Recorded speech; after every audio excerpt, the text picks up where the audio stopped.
What is good, Ambush? And welcome to this week's episode of the Desert Tiger Podcast.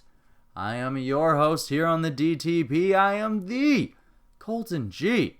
And this week on Desert Tiger, I am joined by rapper and hip-hop artist Krosst Out, as we talk all about his new single, Edges, and a whole bunch of other topics as well. We're even going to give you a brief bio about KO before we go into that. Before we get there, though, there's a few things that I want to go ahead and take care of to ask you, the Ambush. Have you guys gone and checked out our YouTube page yet? We've recently started releasing a vlog there. Yeah, I think we're like 5 or 6 episodes deep. We've done a whole bunch of fun stuff. You can find that over at Colton G Desert Tiger, and you can join all the fun that's happening there. You can also go and check out ilovedtp.com, because we recently got in a bunch of new merchandise. That's right, some snapback hats, some cuffed beanies for all of you Ambush, you loyal Desert Tiger listeners who love supporting the show, and we thank you so very much for doing so. We even have to take a moment to shout out our friends at Fight TV, because they are the premier combat sports streaming app and a website for all of your boxing, pro wrestling, and mixed martial arts needs. That's right, Fight TV. You can find them in your app store right now. You can even check out AEW's Double or Nothing event this Saturday, May the 23rd, on that Fight TV app. All right, let's get into a bio about Krosst Out. There was no other choice.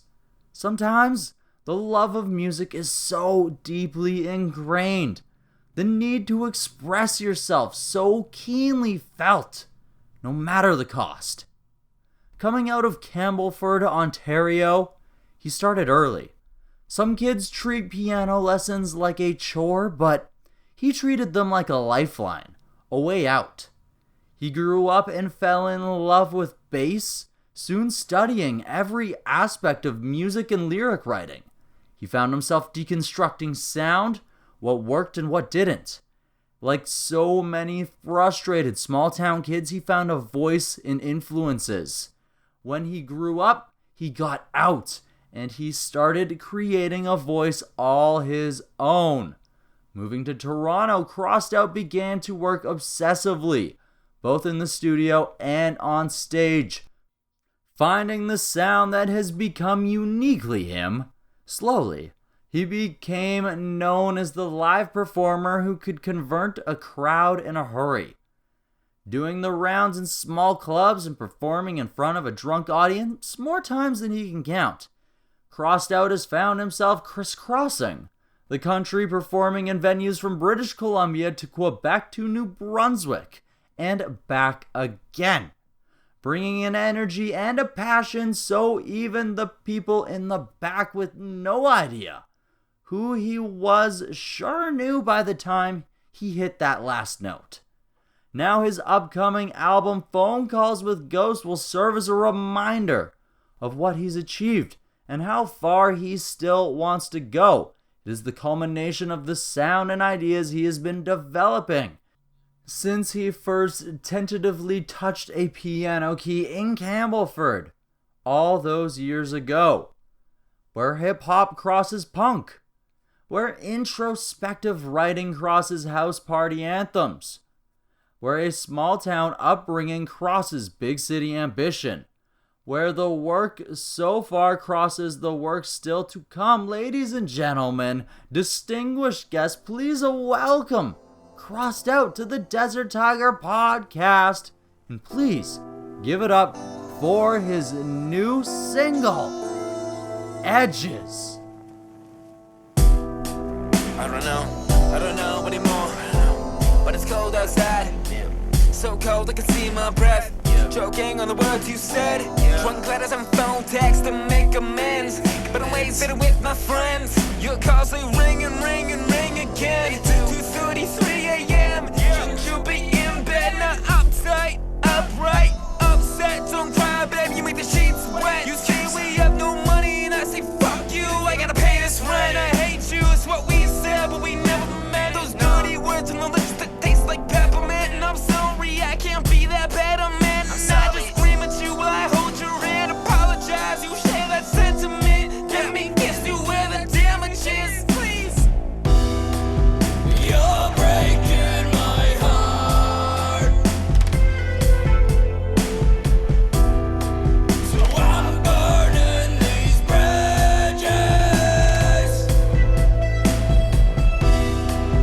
Stop tearing me apart, 'cause I'm only these edges.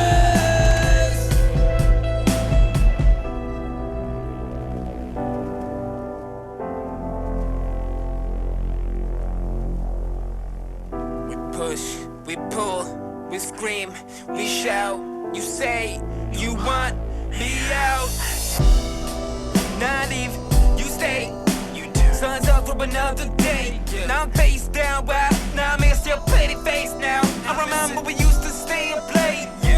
Now watch the cityscape from your window. Drink cheap wine, complain about our day jobs, and fall asleep at the same time. Your face on the pillow makes me feel like I'm alright. You'll never know how I deal with the long night. I love you no matter what. From your mouth is a gold mine. Hold me close, it's alright. You're breaking my heart, so I'm burning these bridges. Stop tearing me apart, 'cause I'm only these edges.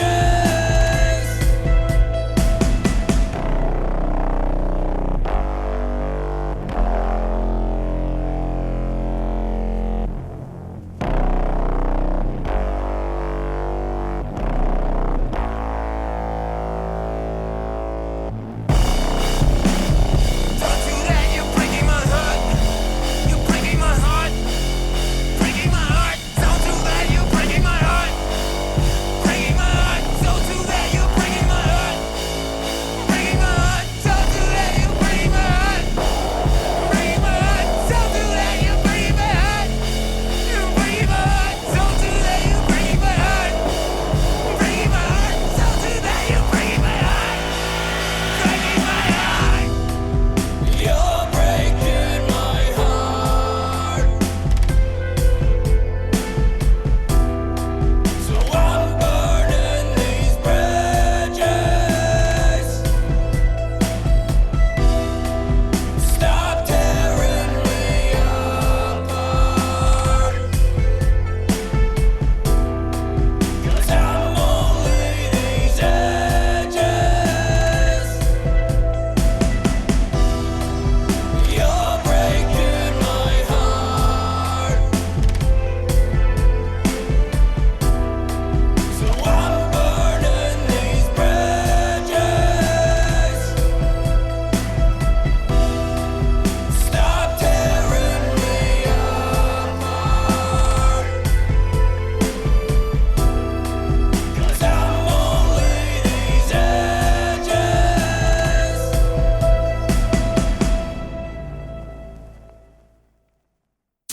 The Desert Tiger Podcast.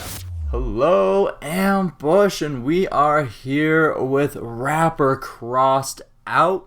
We actually tried recording this conversation a few weeks ago, but something happened on my end that was a complete mystery, and it just didn't end up working out. But that's okay, because some things ended up working out for the benefit. Krosst Out actually just ended up recently announcing a new single. It drops today. It's called Edges. We're going to be getting all into what the single's about and all about Krosst Out as well. How is it going today, KO? It's going good, man. How you doing? I'm feeling fine. I'm feeling mighty fine. It's a nice sunny day out here in British Columbia. Nice. Yeah, it's a nice sunny day here too in Montreal. Ooh, in Montreal. Yeah. Beautiful. Beautiful. I haven't been there since 2014. It's a lovely city.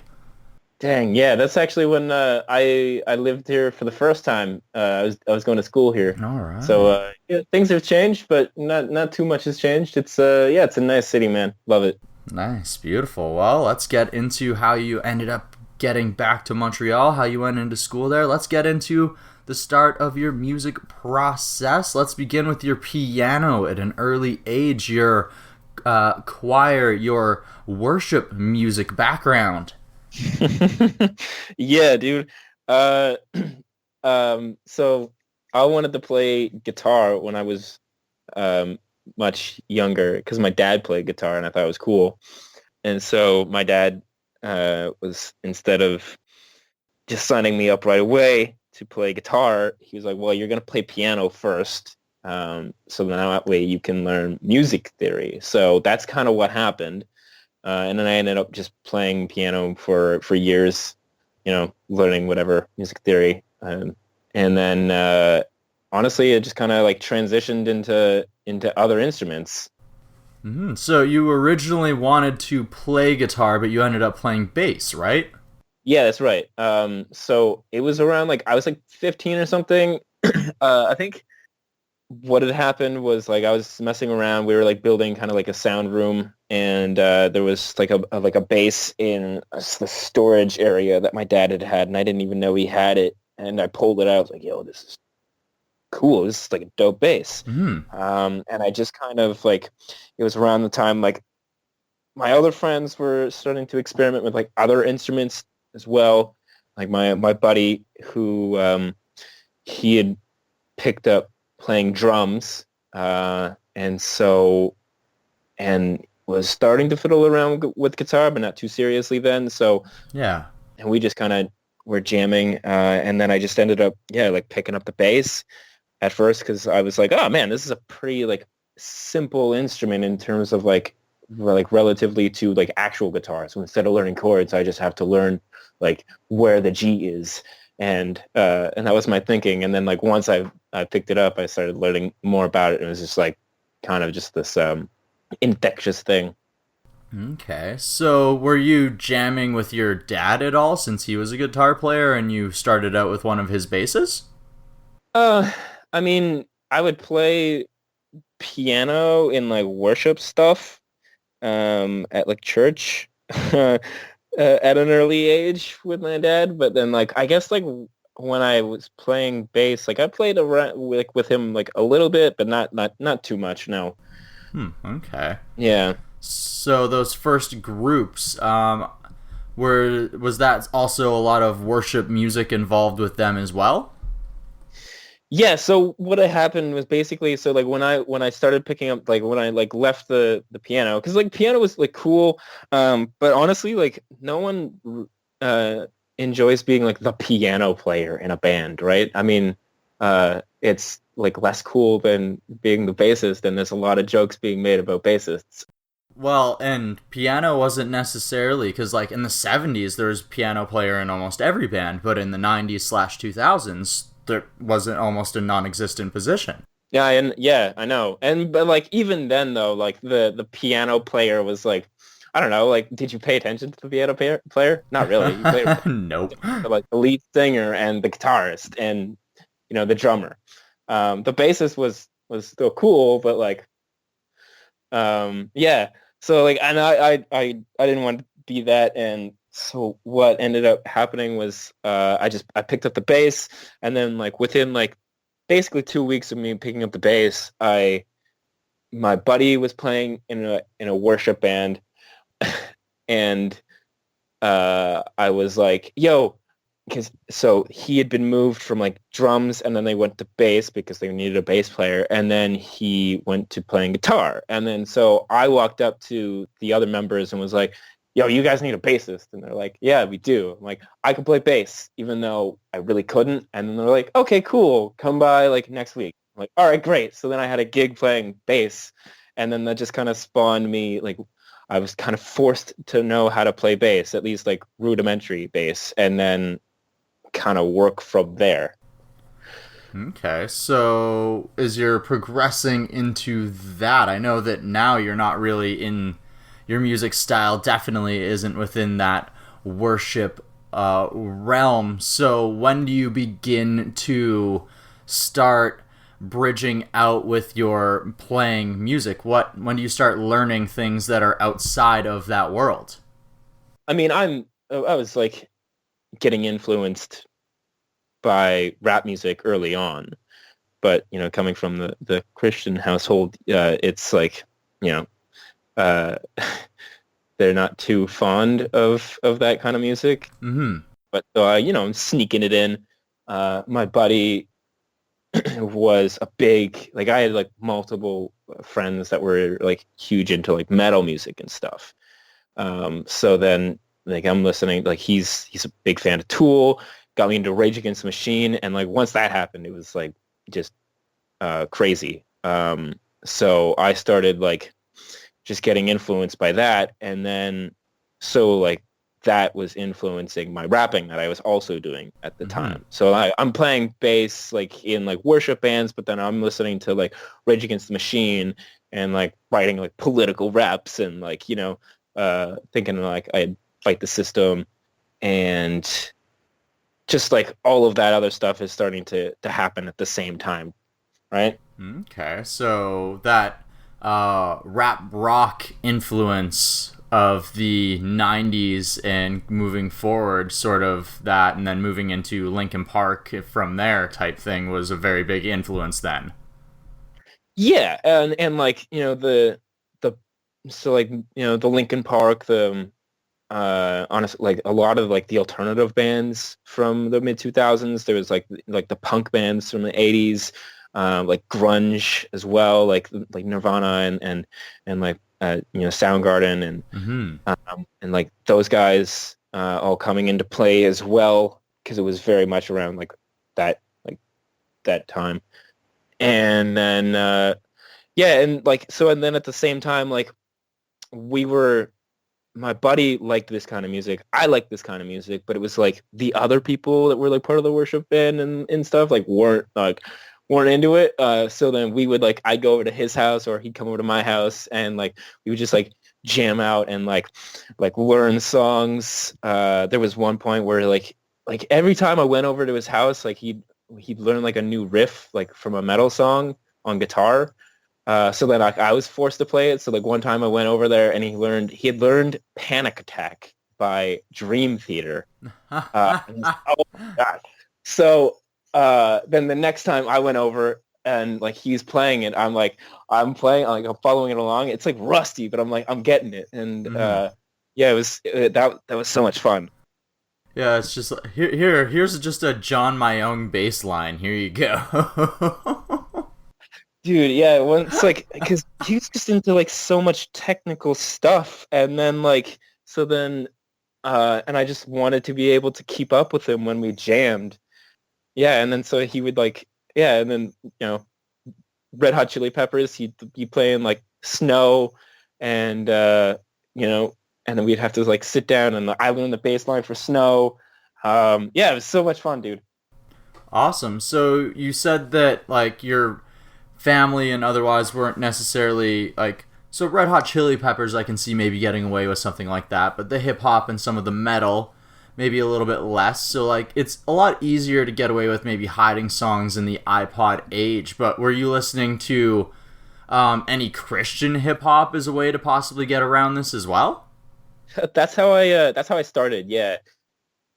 One of my elementary school friends had brought over this, he was part of the church, and he brought over this album by KJ52. It was pretty big back in the day of Christian hip hop. Mm-hmm. And so I kind of just got super into that for a really long time. So and my parents were okay with that. But they were still on the fence because it was hip hop music, and obviously it's where does this go? Mm-hmm. It's a gateway. It's a gateway drug. And that's what happened, man.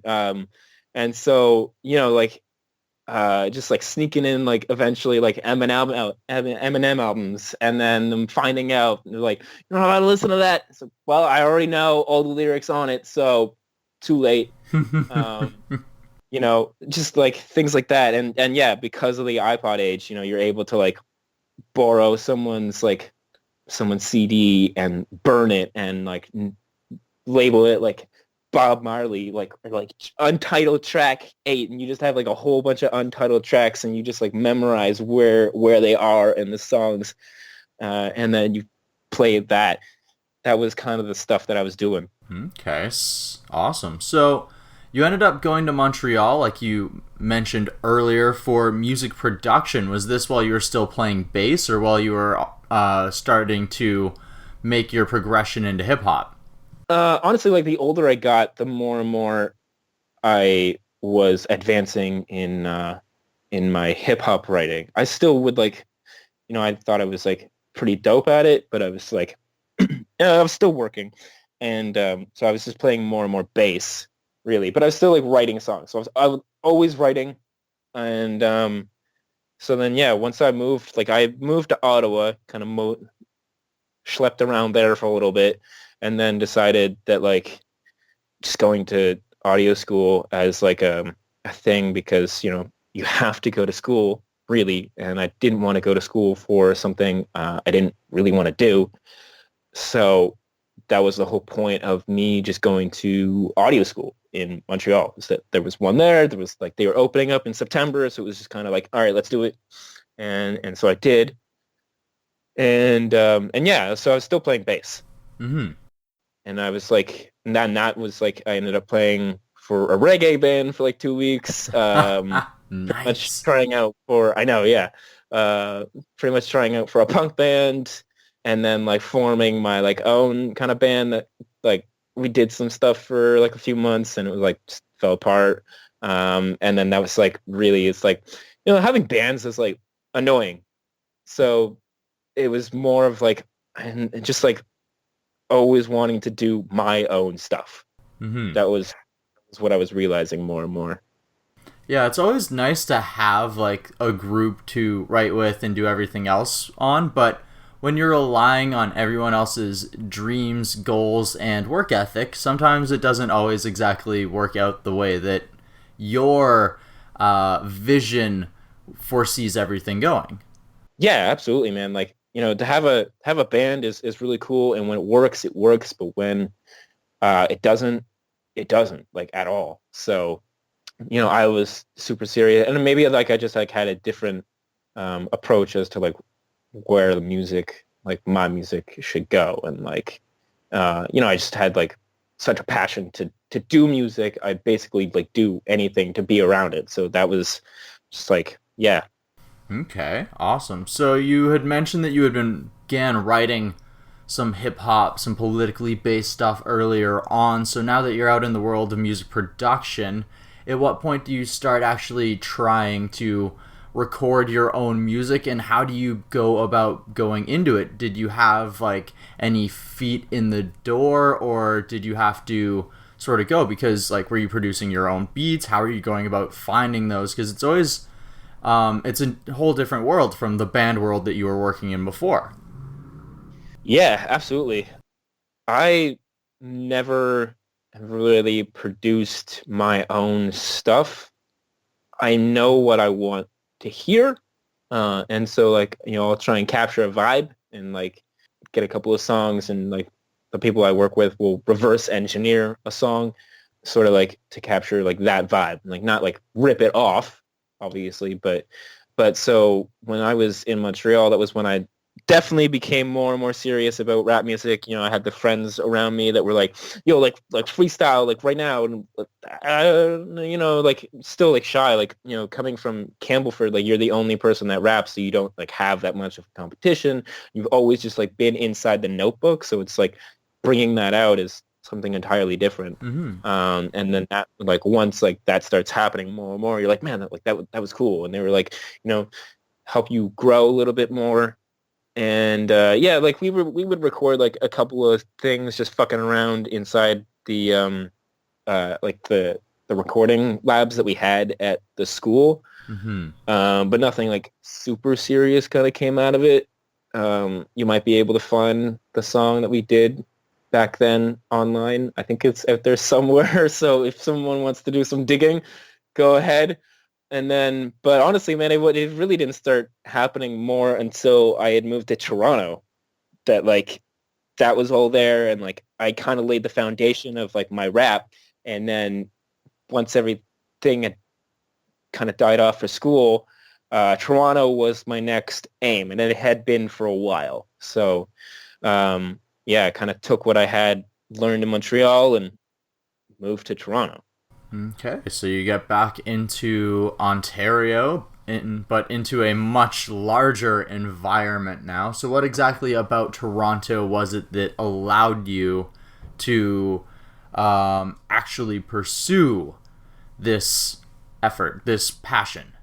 Yeah, I think it was just like straight up like when we were in Montreal, like we did like a lot of like there was like we were like serious about our music, but it was still like it was like young person stuff, so we're like fucking around a lot and like drinking all the time and just like parties. And then like when I moved to Toronto, like I didn't know anybody. So I was kind of forced to like go out there, and like I didn't have any know anybody. I didn't have any money. And so I just kind of like I came out on a whim because I had gotten an internship at a recording studio. And so that kind of like I was crashing on like my uncle's couch, so to speak. And then it just was like it became more and more serious because I didn't have, I guess, distractions. And I just felt like, more confident in myself the more time progressed. So it just became like a growing thing. Like all of these things are just like little growing steps where it's like a realization. And that was what Toronto was beginning to do to me. So the more I was like interning at the recording studio and like being out there, I was still developing my raps and then just realizing that's what I want, So now that we have the goal in mind, I want to find out more about how Krosst Out went about achieving it, Finding beats, releasing singles, and we're even going to find out more about some of those singles, including the one that we're going to be playing for you right away. That song is called Funerals. Before we play that track, though, we have to take care of a little bit of business, pay a few bills, and even tell you all about the exciting things that is happening over here at Desert Tiger. So, have you guys gone and checked out the Colton G Desert Tiger YouTube page yet? Because we've actually started a vlog over there. That's right, it is the official DT vlog. And we've been doing a lot of fun things with that, where you get to join me on things like wrestling road trips. You get to join me in a little bit of story time, and we even started recently a frequently asked questions / ask G anything, where you, the ambush, get to ask me anything about not only the last 2.5 years of Desert Tiger, but also other things as we dive into topics like my addiction and mental health, all of those fun things. So pretty much an open book with the Ask G anything, as you guys can see, as you guys can hear. We've also got some new merchandise over at ilovedtp.com, but it's only going to be there for so long because it is moving quick. How quick? So quick, in fact, that we've actually started already looking into ordering more, so that those of you guys who are feeling a little bit of this COVID crisis pinch, those of you who maybe don't feel comfortable in buying merch right now, we're going to make sure that we have some in the store for when we get through this. But of course, those of you who do want to support the show, you can do so by heading on over to ilovedtp.com. And when you do so, you're going to get a whole bunch of extra goodies and maybe even a handwritten note from me, myself, thanking you for your support of Desert Tiger. We also have to take a moment to shout out the premier combat sports streaming website and app. And you guys know what it is. It is Fight TV. It is where you're going to find your fix for hard-hitting boxing, mixed martial arts, and pro wrestling action.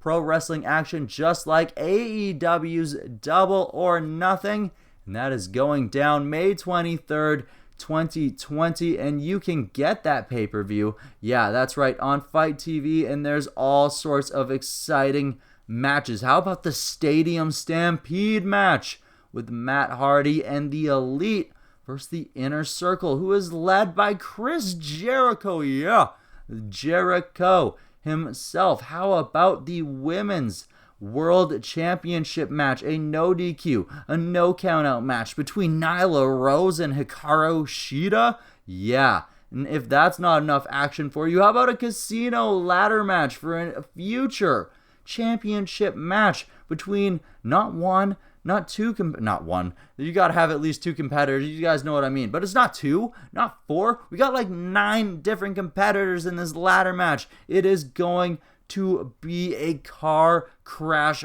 fall of action, and you don't want to miss it, and the only place that you're going to see it is the Fight TV app. Find it in your app store. Not that kid that you used to know. I've been living life so unusual. Less weddings and more of these funerals. I've been living life so unusual. Leather jacket and ripped jeans. Long hair in this whiskey. I'm not that kid that you used to know. So if I left, yeah, you never have to miss me.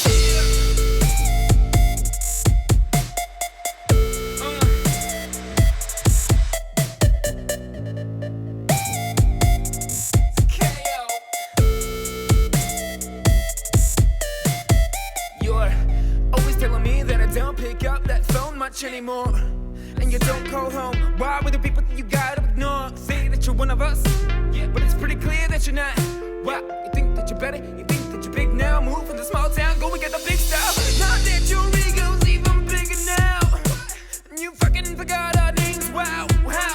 From that same town when nothing ever happened. We blew the parties up like matches, but it was back then. Fuck those memories, you can have them. I'm past it. Not the kid that you used to know. One black roses.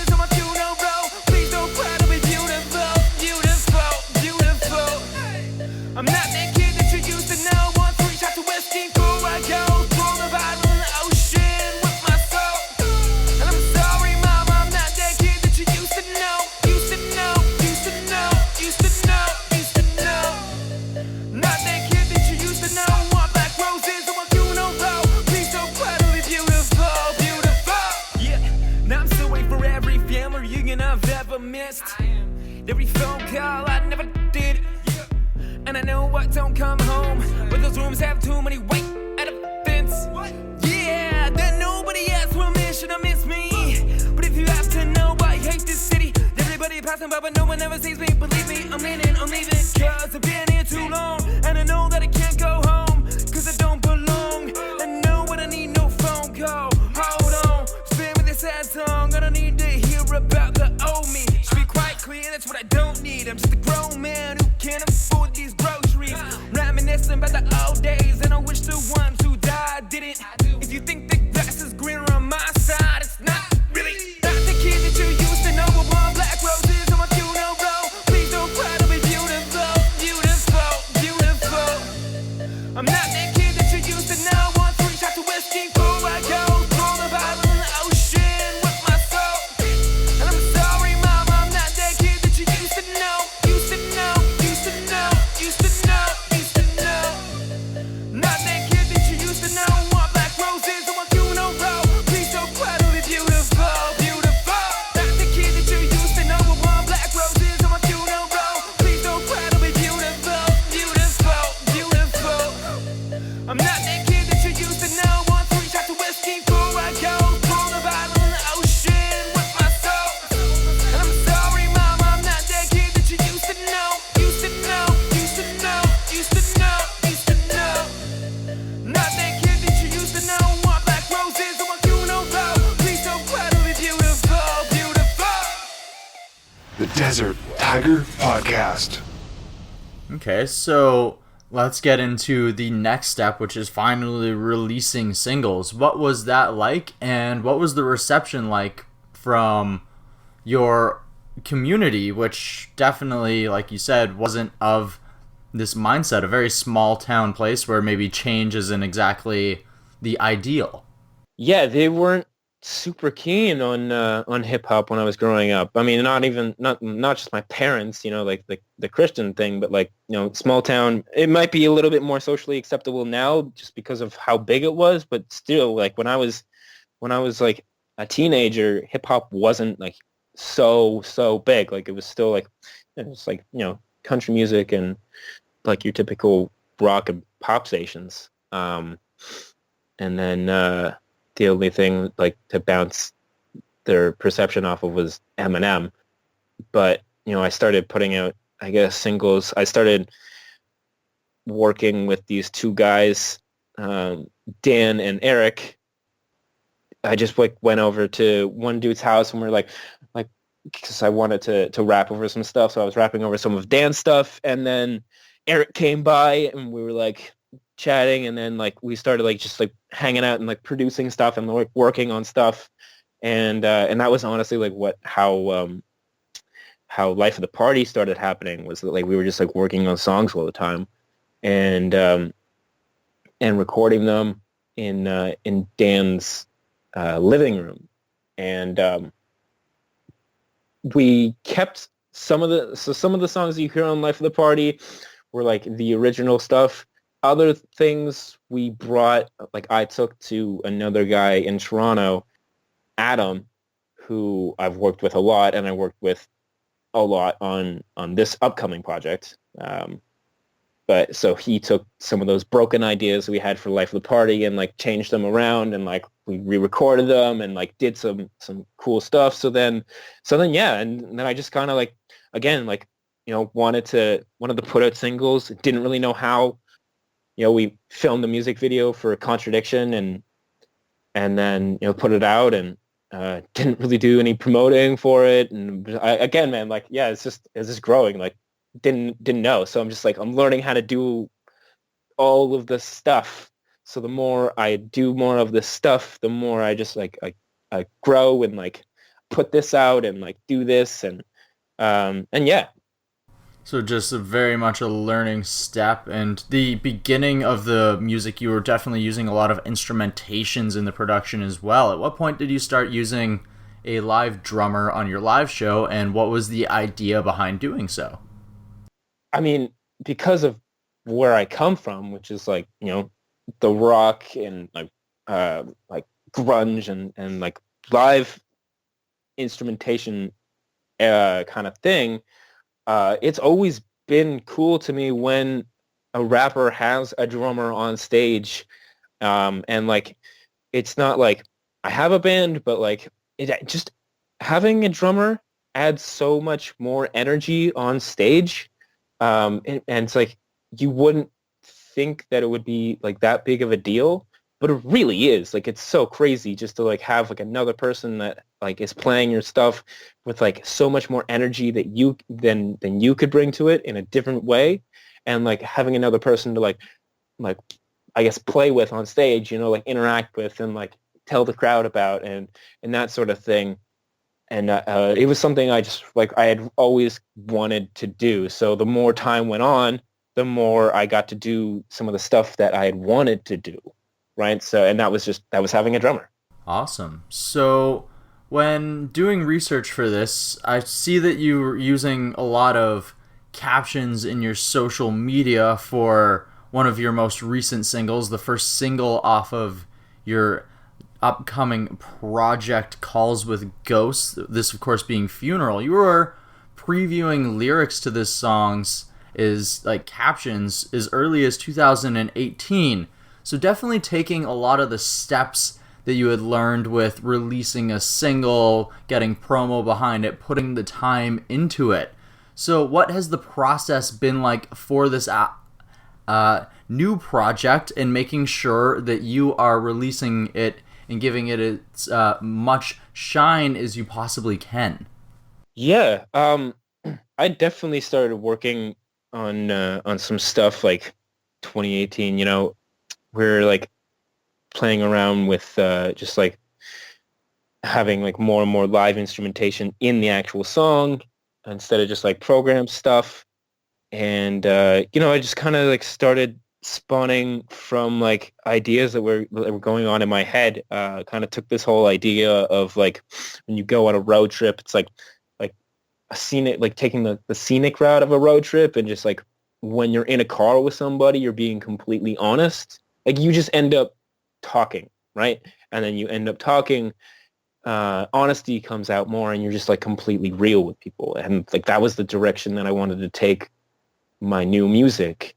And so I guess the scenic route and the person in the passenger side was like my ghost, and I was driving this thing, and we were having a conversation, and it just kind of spawned where I was like, you know, calling up like all of this stuff was happening, and I'm like calling up like these ghosts. So like my phone calls with ghosts.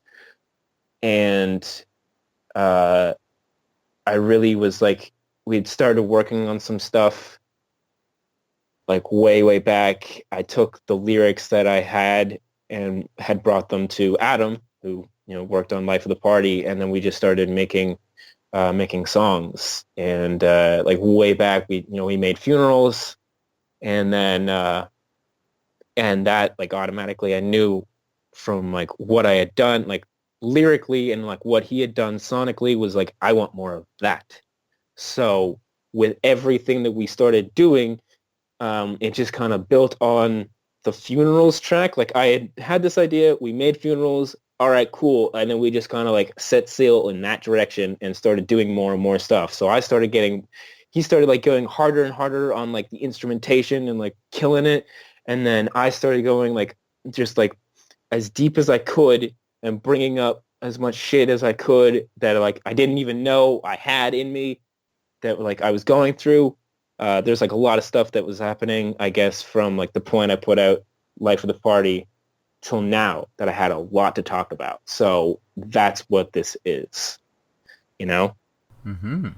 Okay. Yeah. A lot of to put forward, and especially a lot otherwise, because I mean, just like even in Funerals, lyrically and visually, it's almost like showing that moving forward moments in the video with even just the like with colors alone in the white and the darks, and like how you shave your head, and just like in the lyrics, like not the kid that you used to know type thing. It's very much a moving forward, and this is a new direction.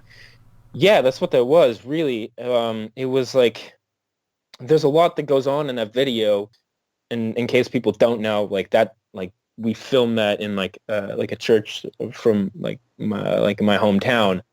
Oh, really?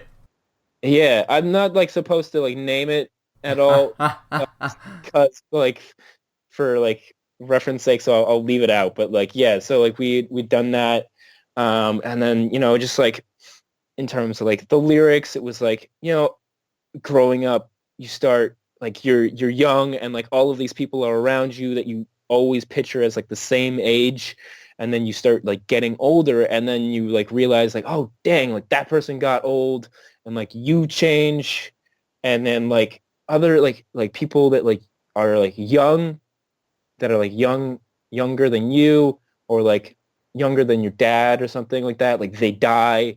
Like it's like, you know, kind of crazy. And like the older you get, the more you like you see life start to happen. At least like if you're living life, then you see life to happen, like life start happening, and it's not always the best. So yeah, I kind of just took those elements, and that became Funerals. Wow. So just definitely making the progression into what we're moving forward with, and then just these phone calls with the ghost. So what call do we move forward with this new track, the one that dropped today, Edges? Whew, dude. Man, when I was talking about earlier, like when I just like was like starting to go like deeper into stuff that I like had in me, it happened where like we made this song in the studio, and I knew what kind of vibe I wanted. like I wanted something somber, but I didn't know what kind of lyrical approach I would take to it until I got it home and I started like writing, and it just almost like spilled out. It was insane. And really just like, it was like a very, this is probably the most vulnerable song I think I've ever fucking done. So the whole process, when like I had finished like all of the other songs, I was showing other people. But this song in particular, I didn't show anybody. I didn't like, I always like, I didn't even show it to, like, I didn't show it to my girlfriend. I didn't show it to like really anybody, dude. Like, I just kept it because I didn't want anyone to listen to it because of how personal it was. And so like there was a lot of trepidation in putting it out.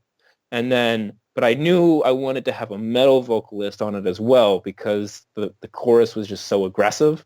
And I had tried to sing the chorus. I'm not a singer, so I can't hit those notes.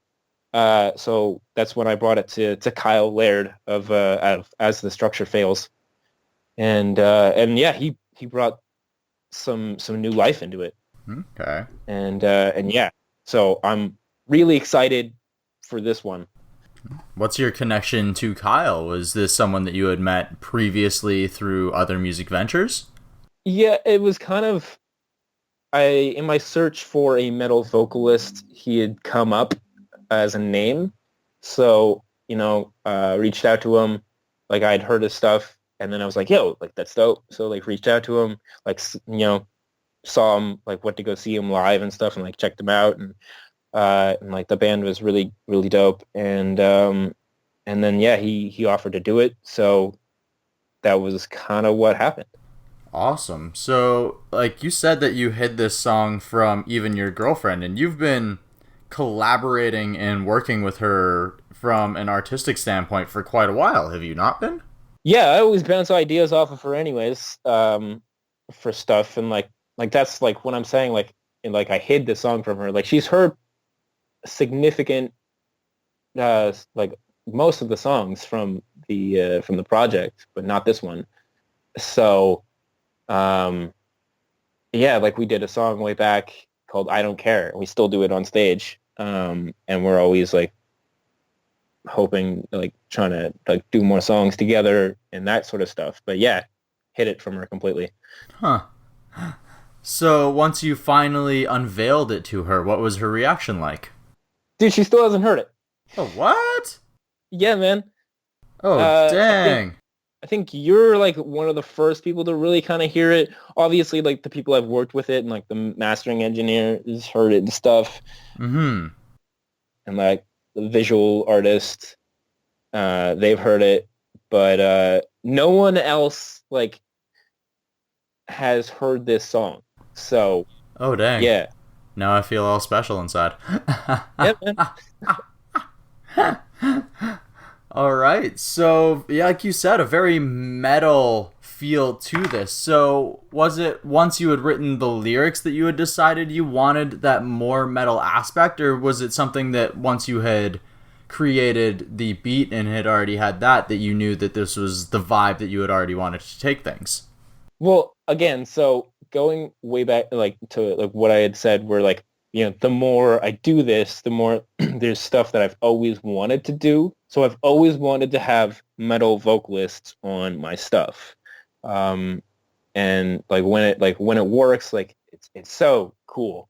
So that was the approach. And I knew it was going to be like a different kind of song for a metal vocalist to take. But I was like really curious and really, really wanted a metal vocalist on this. Like I attempted to do it just to see, but I still kind of figured that I wouldn't be able to do it, and like we get a metal vocalist. So that was the whole like thing around that. Yeah. Okay. All right. So I also recently saw that you've decided to postpone the release of Phone Calls with Ghosts. Yeah. So what exactly was the thought process behind this? Honestly, dude, it's because of what's been going on in the world right now. Like a lot of people are out of work, myself included. I don't do music. Like I don't make huge living off of it. So obviously, like I have another job. So I had been out of work because of it. And so because of that, like we're still mixing things. Like you got to pay people to mix and master your project to make it sound good. And I want it to sound the very best. And so right now we're working on finishing that up. And, there's all the songs on there I think are amazing. So why would I rush something and like not do a good job and just like put it out to meet a deadline? So unfortunately, yeah, like I'm gonna have to postpone it. I wanted it to be out earlier, like, in June, but that probably is not gonna happen. So, but honestly, yeah, now I'm just kind of I'm going with it, and like we're still working, and hopefully we get it out soon. Well, like we mentioned earlier, you've been taking your time to carefully craft this from the beginning, so it only makes sense that you continue to make sure that it gets the time that it deserves. Yeah, absolutely. I don't want to put out, don't want it to be like another contradiction music video and just like put it out and like, that's that, in terms of like my learning and growing, it's important to do like as much marketing as you can behind your stuff. Otherwise, like no one hears it, and I want as many people to hear it as possible. Well, I hope as many people as possible can hear it as they can. All right, before I ask my last question, K.O., where can the listeners of the DTP find out more about you? So I got a website. It's crossedoutmusic.com. You can go there. It's updated pretty frequently. I got all my music there. So, and you can also go to my YouTube. It's Krosst Out. Krosst Out Music on Instagram. And Krosst Out on Facebook, Twitter, all of that kind of stuff. So wherever you like to go to get your music as well, like Spotify, Apple Music, I'm there. Krosst Out, KROSST space OUT. Not traditional spelling. It's a K and a T instead. So, yeah. Yep, K and a T. Make sure you get it right because you gonna be jamming all night. All right, K.O. is someone who's came from a little bit of maybe a sheltered background, is someone whose background maybe hasn't exactly supported him in his new endeavor. Say someone is listening to the show who is in that situation, who maybe has a passion that necessarily isn't supported by those around them, but they know deep down in their heart that this is what they want to do. What would you say to someone to help them take that step towards the path in making sure that they find and embrace the thing that makes their heart sing? Yeah, so I guess when what I would say is when I was like younger and I was like learning about the music, and I knew I really wanted to do music. Like that was what I wanted to do, and I was playing bass, but I was also rapping. And I went to go see this studio guy, like this big studio guy at his studio, like all the stuff.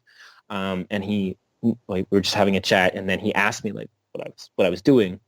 I was like, well, I'm playing bass, and I really like playing bass. And then, but I also rap, and like trying to do all this stuff. And he's like, okay, like good, but if you're gonna like want to be a bass player, make sure you're the best bass player that you can be.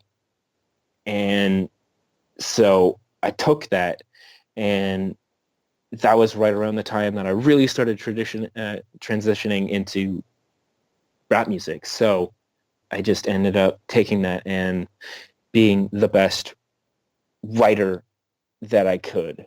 And that's what I would say to that person, is that like whatever you want to do, be the best at that. Be the best guitarist, be the best drummer, be the best bassist, rapper.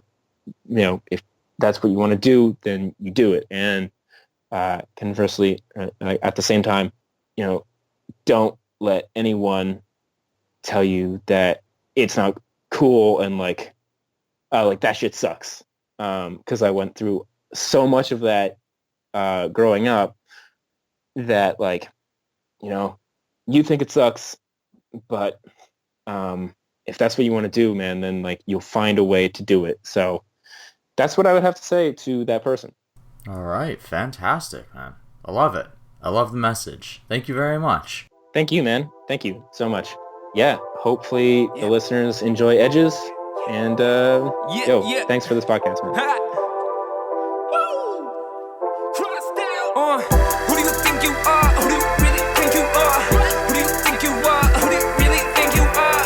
Who do you think you are? Who do you really think you are? All they seem to be is confused. They don't know what to do. And now. Who do you think you are? Who do you really think you are? Who do you think you are? Who do you really think you are? Who do you think you are? Who do you really think you are? I don't need a Grammy. No. I don't want no one expecting something from me. No. I don't need to hear you say I'm up and coming. No. Cause I've been in that elevator all day. Maybe this is my fault. Maybe I'm the one to blame. What a beautiful thing it is when all these accusations are being made. But now I know what you'll think of me. Knock, knock, I don't care. But maybe that memo got delayed. Who's to say? Just spread that word like it's marmalade. I stepped on the game with both arms and legs. Then after that I screamed at the top of my lungs. Cause I thought you needed more of me. Yeah, okay.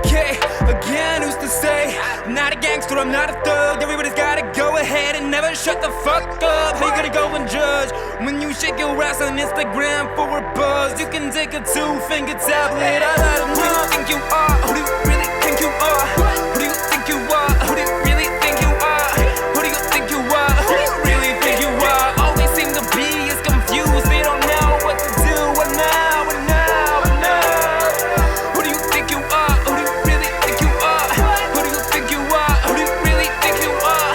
Who do you think you are? Who do you really think you are? Straight heat when I write dope, you inject me. You expect me to be less than best. I don't set up for less, I don't stress B. I jet ski to the highest peak that you work for. I get done in my leisure. Motherfucker, please. You want a 16? You gotta pay like Drake. I'm fucking free. I'm blessed for leisure. I struck a seizure. Move right now, motherfucker. Stand back. Got a pair stand out. Rainbows, anthrax. I affect the masses. I demand crack or the man snap. It's a damn rapper. The man black and the man tax. Or the fans of the stand masses. Who the fuck you think you is? Yo, I get rough. Don't give a shit. Who do you think you are? Who do you really think you are? I don't think you tough. I don't think you hard. But I think you'll blink when I stand. My God. How in the fuck do I do this shit? When I fucking go out, lose this bitch. My scars don't show, go through this shit. That turned out dope, I grew this shit. I'm a fucking winner, I don't write for saints, but I sing for sinners. I'm a fucking wizard, I don't talk for nothing, I bust for dinner.